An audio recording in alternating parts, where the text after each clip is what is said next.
ఒక చిన్న గ్రామమైన రాంపూర్లో రాము అనే కష్టపడే వ్యక్తి నివసించేవాడు. రాము చాలా సాధారణ కుటుంబానికి చెందినవాడు. కాని అతని చేతుల్లో ఒక మాయ ఉండేది. అతను అంత రుచికరమైన బిర్యానీ తయారు చేసేవాడు కాబట్టి దాని సువాసన మొత్తం గ్రామమంతా వ్యాపించేది.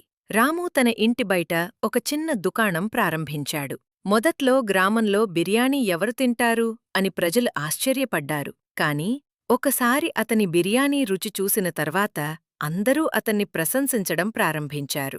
క్రమమంగా అతని దుకాణం వద్ద జనసందోహం పెరిగింది. పక్క గ్రామాల నుంచి కూడా ప్రజలు అతని టేస్టీ బిర్యానీ తినడానికి రావడం మొదలుపెట్టారు. గ్రామంలోని కొంతమంది, ముఖ్యంగా భోలా మరియు అతని స్నేహితులు, రాము పెరుగుతున్న విజయాన్ని చూసి అసూయపడసాగారు. రాము దుకాణం ఇలా నడుస్తూ ఉంటే తమ చిన్న చిన్న దుకాణాలకు ఎవరూ రారనివారు భావించారు. రాము బిర్యానీ రుచి బాగా ఉండదు.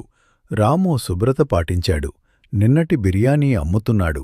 గ్రామ ప్రజలు ఎవరు తినకండి. అందుకే వారు రాము బిర్యానీ శుభ్రతగా తయారు చేయబడదని, పాత బియ్యం ఉపయోగిస్తాడని వదంతులు వ్యాపింపచేశారు. మొదట్లో కొంతమంది ఈ మాటలను నమ్మారు. రాము అమ్మకాలు కొద్దిగా తగ్గాయి. కాని రాము భయపడలేదు. నిజం ఎప్పుడూ ఎప్పటికైనా ఊరు గెలుస్తుంది. జనాలు తెలుసుకుంటారు నా బిర్యానీ రుచి.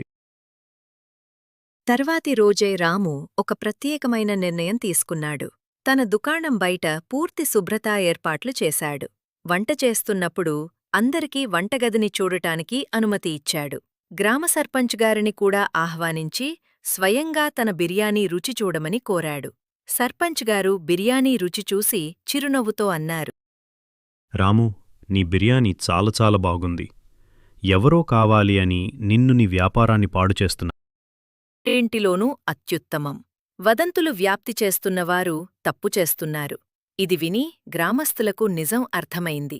భోలా మరియు అతని స్నేహితులు సిగ్గుపడి రాముకు క్షమాపణలు కోరారు. రాము పెద్ద మనసుతో వారిని క్షమించి, గ్రామ అభివృద్ధిలో మన అందరికీ మేలు ఉంది అని చెప్పాడు. ఆ రోజు నుండి రాము దుకాణం మరింత విజయవంతమైంది.